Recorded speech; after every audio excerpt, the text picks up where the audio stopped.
완벽한 때는 결코 오지 않는 법이다. 그러니 더 이상 고민만 하지 말고 무엇이든 해보라. 그것이 당신의 인생을 단단하게 만들어줄 것이다. 안녕하세요. 굿나잇 책방입니다. 오늘은 김혜남의 생각이 너무 많은 어른들을 위한 심리학을 읽어보도록 하겠습니다. 김혜남은 30년 동안 정신분석 전문의로 일하며 환자를 돌보면서 다수의 책을 펴냈습니다. 생각이 너무 많은 어른들을 위한 심리학은 그녀의 경험들을 토대로 전하는 진솔한 인생 조언 47가지를 전달해 줍니다. 42살의 불치병 중 하나인 파킨슨병 진단을 받았을 때 나는 도저히 그 사실을 받아들일 수 없었다. 지금까지 딸로서, 아내로서, 맏며느리로서, 두남매 엄마로서, 의사로서, 교수로서 있는 힘껏 살아온 대가가 고작 이것인가 싶었다. 감당할 수 없는 분노가 밀려왔고 지금은 바쁘니까 나중에 해야지 하면서 미뤄온 것들을 영영 할 수 없게 된 현실이 고통스러웠다. 지금 그렇게 걱정한다고 문제가 해결될까요? 걱정한다고 문제가 해결되지 않는다면, 오히려 당신만 더 힘들어진다면 그 문제를 놓아버리세요. 그리고 지금 해야 할 일과 하고 싶은 일을 먼저 생각하세요. 평소 내가 앞날을 걱정하며 불안해하는 환자들에게 잘하는 말이다. 그런데 부끄럽게도 정작 나는 그러지 못하고 있었다. 그렇게 침대에 누워 아무것도 하지 못한 채 한 달쯤 지났을까? 어느 날 문득 그런 생각이 들었다. 단지 몸이 조금 힘들고 불편해졌을 뿐인데 왜 난 다가오지도 않은 미래를 상상하며 두려워하고 분노하고 있는 것일까? 그로 인해 나는 시간을 무의미하게 흘려보내고 있었고 세상과 나 자신에 대한 믿음과 희망마저 잃어버리고 있었다. 단지 조금 불편하고 힘들며 미래가 불투명해졌다는 이유만으로 그 소중한 것들을 잃고 있는 것이었다. 나는 이제 그만 바꿀 수 없는 것에 대한 집착과 미련을 버리기로 마음먹었다. 그 집착으로 내게 남아있는 것들마저 놓치고 후회하고 싶지는 않았기 때문이다. 그처럼 어쩔 수 없이 찾아든 병마를 손님처럼 받아들이기로 마음먹자 신기하게도 터질 것만 같았던 내 안의 분노와 슬픔이 사그라지고 불안과 걱정도 잦아들었다. 그리고 어느 순간 지옥과도 같았던 마음이 평온해졌다. 그 후 나는 바꿀 수 없는 것들에 매달리는 대신 바꿀 수 있는 것들에 집중하는 삶을 살기 시작했다. 해야만 하는 일보다 그동안 여러 가지 이유로 미뤄온 일들을 하기 시작했고 책을 쓰기 시작한 것도 그때부터다. 사람들은 의아해했다. 몸도 안 좋은데 두 아이를 키우고 환자들을 돌보며 언제 책 쓸 시간이 있느냐고. 예전 같으면 아마 나도 해야 할 일들에 치여 용기를 내지 못했을 것이다. 게다가 나는 의사로서, 두 아이의 엄마로서, 며느리와 아내, 딸로서 그 모든 역할을 보란 듯이 잘해내고 싶었다. 하지만 파킨슨병에 걸리고 나서 내 한계를 명확히 깨닫자 모든 걸 잘하고 싶은 욕심을 내려놓을 수밖에 없었다. 그런데 이상하게도 그렇게 내려놓으니 행복이 찾아왔다. 삶이 단순해진 것은 물론이다. 마흔들에 찾아온 파킨슨병은 나에게 가르쳐 주었다. 바꿀 수 없는 것들이 있음을 받아들이고 바꿀 수 있는 것들에만 집중하는 삶이야말로 누구에게도 휘둘리지 않고 내가 원하는 방향으로 나아갈 수 있는 최선의 방법이라는 것을 말이다. 나중에 후회하게 되면 어쩌지? 오늘도 당신은 걱정과 고민으로 잠을 못 이루고 있을지도 모른다. 그런데 1년 뒤를 한번 생각해보라. 지금 아무것도 하지 않으면 1년 뒤 상황은 바뀌는 게 없을 테니 당신은 똑같은 걱정과 고민으로 고통받게 될 것이다. 그럴 바엔 뭔가 하나라도 더 시도해 보는 게 낫지 않을까? 그러니 더 이상 걱정과 고민으로 소중한 시간을 허비하지 말고 바꿀 수 없는 일들에 매달리느라 쓸데없이 에너지를 낭비하지 말고 일이든 인간관계든 당신이 지금 할 수 있고 바꿀 수 있는 일에만 집중했으면 좋겠다. 그러면 적어도 과거를 후회하고 미래에 대한 걱정과 불안으로 소중한 오늘을 그냥 흘려보내지 않게 될 것이다. 또 중요한 일과 중요하지 않은 일을 자연스럽게 구분하게 될 테고 바쁘다는 핑계로 하고 싶은 일들을 뒤로 미루는 일도 줄어들게 될 것이다. 쓸데없는 걱정으로 채웠던 시간을 소중한 사람들과 보내는 데 씀으로써 행복을 느끼게 될 것이다. 그런 하루가 모인다면 5년 뒤, 10년 뒤, 당신의 삶은 몰라보게 달라져 있을 것이다. 그러니 후회 없이 살고 싶다면 머뭇거리지 말고 어디로든 가보라. 그리고 그 세상을, 그 사람들을 온몸으로 부딪혀보라.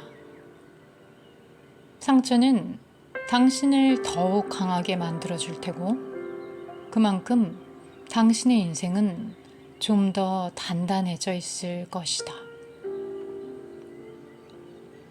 인간관계가 너무 피곤하다는 사람들의 특징.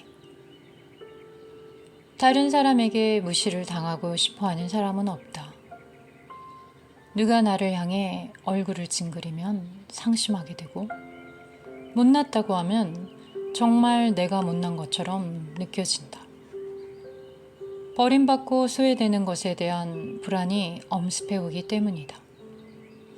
반면 누가 나를 칭찬하면 기분이 좋고 누가 나를 기억해주면 갑자기 인생이 살만한 것이 되기도 한다. 누가 나를 무시하든 조롱하든 그에 상처받지 않으면 얼마나 좋을까? 하지만 인간이라면 누구나 타인의 시선으로부터 자유롭지 못하다. 지민 씨는 사람들과 함께 있으면 그들의 사소한 반응까지 모두 신경 쓰느라 쉬이 피곤해지곤 했다. 혹시나 다른 사람들이 자신을 귀찮아하거나 싫어하면 어떡하나 늘 긴장 상태에 있기 때문이다. 친구나 회사 동료들과 모임이라도 한 날이면 집에 와서 내가 이 말을 할 때 그 사람이 웃었는데 내가 바보 같아 보여서 그랬나? 그 사람 표정이 안 좋던데 내가 뭐 실수했나? 라는 걱정으로 잠을 설친 적도 여러 번이었다. 그녀는 그런 자신이 한심해서 견딜 수가 없었다.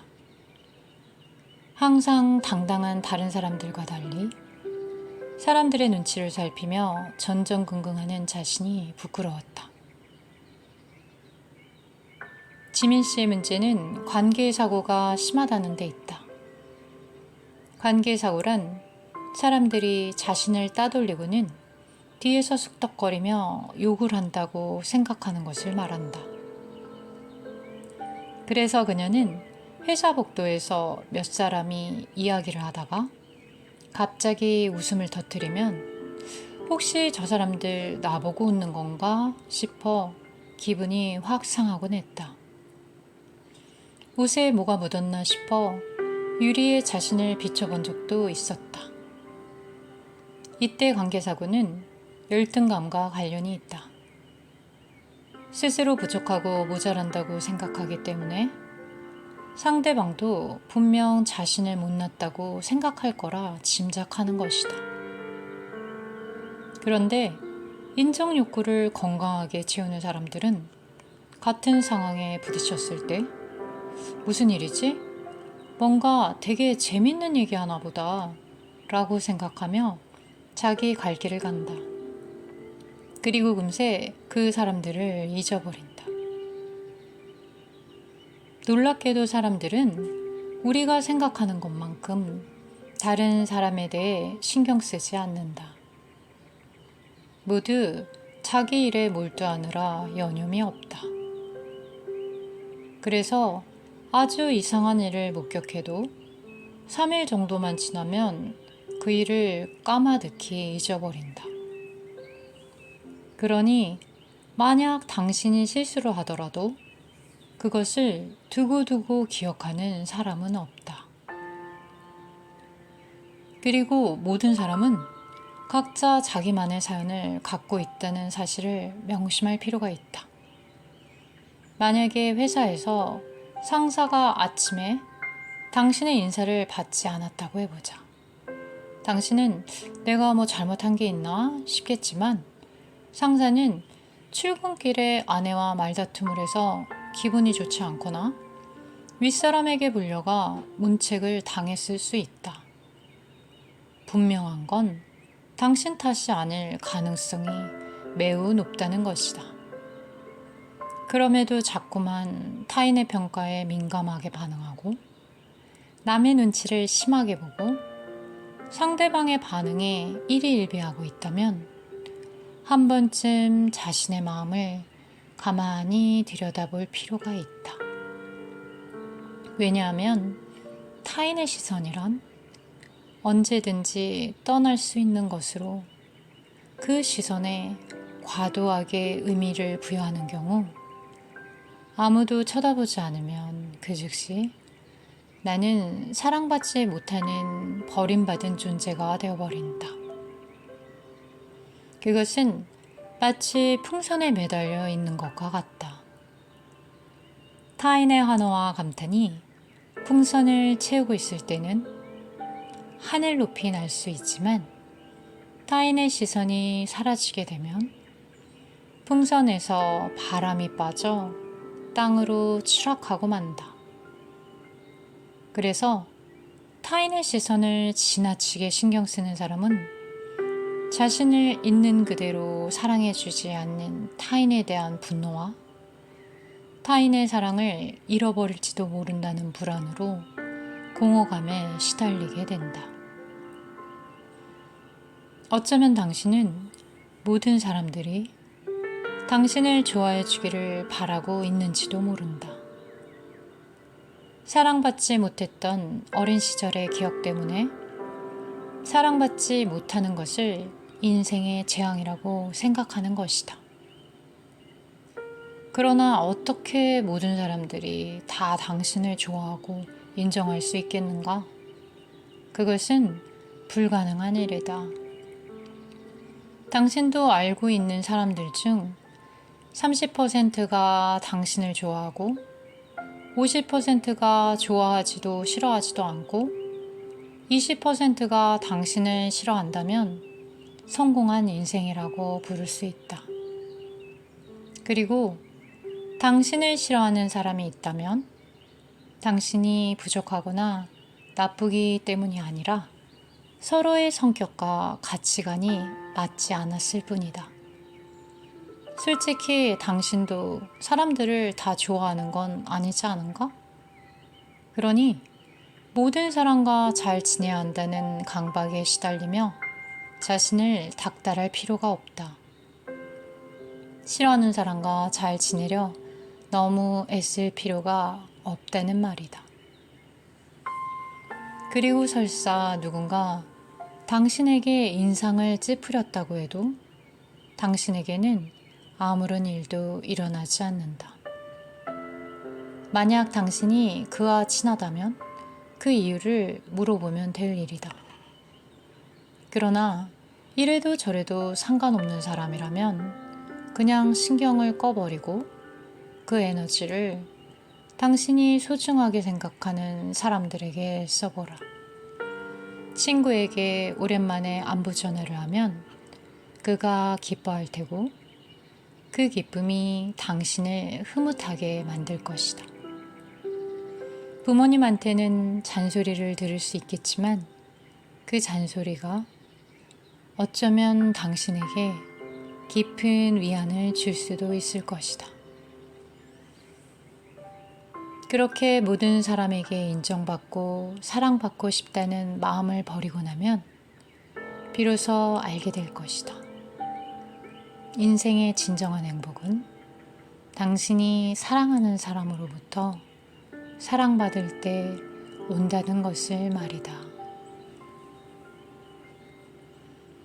약점을 고치려 애쓰기보다 강점을 더 키울 것. 김대리는 아이디어맨이다. 어디서 그런 아이디어가 샘솟는지 그저 놀라운 따름이다. 이 과장은 언변이 좋고 사교성이 뛰어나 어려운 계약을 척척 따낸다. 신대리는 영어가 거의 네이티브 수준이다. 바이어들과 통화하는 것을 듣고 있으면 부러울 때가 한두 번이 아니다. 오 과장은 머리가 비상하다. 남들이 며칠 동안 끙끙대도 못 푸는 문제를 한두 시간 만에 풀어낸다. 얼마 전 들어온 신입사원은 일머리가 뛰어난데 성격까지 좋아 모두의 관심을 독차지하고 있다. 이렇게 세상에는 잘난 사람이 많은데 나는 왜 이 모양일까? 무엇 하나 잘하는 게 없고 다 고만고만하다. 딴엔 열심히 한다고 하는데도 잘난 동료들과 상사 앞에 서면 자꾸만 위축이 된다. 이러다 나만 뒤처지는 것은 아닐까 마음이 조급해진다. 그래도 설마 신입사원이 나를 앞서가지는 않겠지. 아, 이런 못난 생각까지 한다니 나는 정말 최악이다. 누구나 장점과 단점 두 가지를 모두 가지고 있다. 그런데 보통 자신이 잘하는 게 하나도 없다고 생각하는 사람들은 약점이 드러날까봐 전전긍긍한다. 그들은 약점을 창피하게 생각하며 절대 밖으로 노출하지 않으려고 노력한다. 여기에는 두 가지 이유가 있다. 첫째는 약점이 드러나면 사람들이 자신을 싫어하거나 떠날지도 모른다는 두려움 때문이고, 둘째는 약점을 꼬투리 잡아 다른 사람들이 자신을 지배하고 통제하려 들지 모른다는 두려움 때문이다. 약점에 대한 불안과 열등감은 개미 귀신과도 같다. 개미 귀신은 모래 속에 구멍을 파놓고 개미가 빠지기만을 기다린다. 구멍에 빠진 개미는 그곳을 탈출하려고 발버둥 치지만 그럴수록 구멍은 더 깊어지고 결국 주변의 다른 것들마저 함께 파묻히게 만든다. 마찬가지로 당신이 약점을 없애려 할수록 약점이 사라지기는커녕 장점까지 매몰되어 버릴 수 있다. 게다가 약점은 아무리 극복하려 했어도 보통 수준 이상이 되기는 힘들다. 그러므로 약점을 고치려고 애쓰기보다 강점을 찾아내 그것을 키우는 게 100배 낫다. 어차피 모든 걸 다 잘하는 사람은 없다. 그런데 강점은 원래 잘하는 것이기 때문에 당신이 그것에 집중하면 보통 수준을 넘어 아주 뛰어난 실력을 갖게 될 확률이 높다. 그야말로 당신이 원하는 것을 얻게 되는 것이다. 게다가 강점에 집중하면 세상에 대해 자신감이 생기면서 약점에 덜 민감해지게 된다. 약한 부분이 없어지진 않지만 더 이상 그것 때문에 괴롭거나 불안하지 않을 수 있다. 약점을 이기는 또 한 가지 방법은 약점을 대수롭지 않게 여기는 것이다. 그래, 나는 이런 약점이 있어. 그래서 어쩔 건데? 라는 당당한 태도. 이것은 세계적인 석학 버트런드 러셀이 자신의 약점을 극복하기 위해 사용한 방법이다. 믿을 수 없겠지만 그는 강의를 하기 전에 극심한 불안을 느끼곤 했다. 수많은 강의와 책을 통해 사람들을 만나온 그였지만 매번 강의 도중 말실수를 하거나 말할 내용을 잊어버릴까봐 불안에 떨었다. 어떤 때는 차라리 발목이 부러졌으면 좋겠다고 생각한 적도 있었다. 또한 강의를 마치고 나서는 청중들의 반응이 걱정되어 신경을 곤두세웠기 때문에 몸과 마음이 무척 피로했다고 한다. 그러던 어느 날 러셀은 조금 실수한다고 하늘이 무너지는 것도 아니고 자신이 그로 인해 큰 타격을 입는 것도 아닌데 지레 걱정할 필요가 없다는 사실을 깨달았다. 그 뒤 그는 스스로를 안심시키며 점차 약점을 걱정하지 않게 되었고 그 결과 말실수가 줄어들고 긴장도 덜 하게 되었다. 자신의 약점을 대수롭지 않게 넘겨버림으로써 결과적으로 약점을 이겨낸 셈이다. 흔히들 강한 사람은 어떤 일도 겁내지 않으며 어떤 난관에도 굴하지 않고 자신이 원하는 것을 이루기 위해 앞으로 나아갈 것이라고 생각한다. 또 그들은 모든 약점을 이겨냈기 때문에 더 이상 남들의 시선 따위는 신경 쓰지 않고 자신의 생각을 밀고 나갈 것이라고 여긴다. 그러나 강한 사람은 결코 약점이 없는 사람이 아니다. 다만 자신의 약점을 두려워하지 않고 약점이 남들에게 노출되는 것을 불안해하지 않을 뿐이다. 강한 사람은 약점이 자신을 열등하게 만들거나 추락시키지 못할 것이라고 확신한다. 그래서 약점을 없애기보다는 보완하려고 한다. 그러니 더 이상 약점이 드러날까봐 불안해하지 마라. 그리고 자신의 실수나 부족함에도 조금만 더 관대해져라. 때로 남들이 실망한 듯 보이면 러셀처럼 속으로 외쳐보라. 그게 뭐 어때서? 나에 대한 남들의 기억은 금방 잊힐 테고 부족한 부분은 노력해서 보완하면 된다. 만약 보완이 잘 안 되면 그 약점에 대해선 신경을 꺼버리고 대신 강점에 집중해서 그것을 키움으로써 자신감을 다져나가라. 그것이 바로 약점을 이기는 최선의 방법이다. 여기까지입니다.